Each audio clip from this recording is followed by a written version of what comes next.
Noniin, vihdoin täällä hengitys on vielä tasaantunut. Tuolta pitäisi nousta ukkosmyräkkä. Tää on tosiaan vanha viikinkien siede. Näkyy reppu, sinne mä ajattelin virittää ressun ja pikku majapaika. Niin, viikinkien asuinkukkula. Siellä on heppojakin, kato heppoja. Äsken kuului kaviatte kolina. Kohta on tehty täys ympäri. Sieltä mä ajattelin saada jotain letkeitä salamakuvia ehkä jostain. Tälleen, en tiedä vielä. Tää väistellään näitä landmineja. Täällä on aika paljon näitä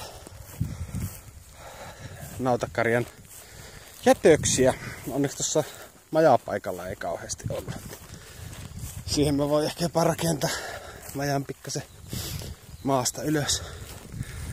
Täällä olisi kans tällaista kohtalaista salamamiljöötä. Sitten täällä on näitä vikinkien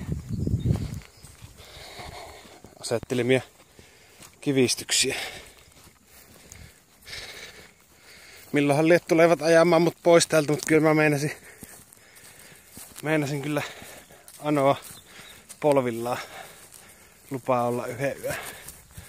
Tommonen karmea paikka, vai?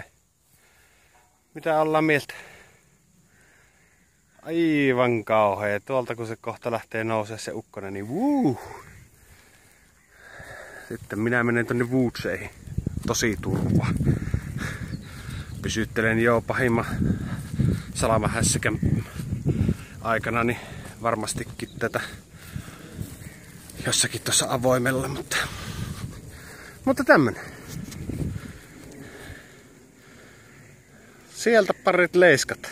Kiitos. Ja näkemiin.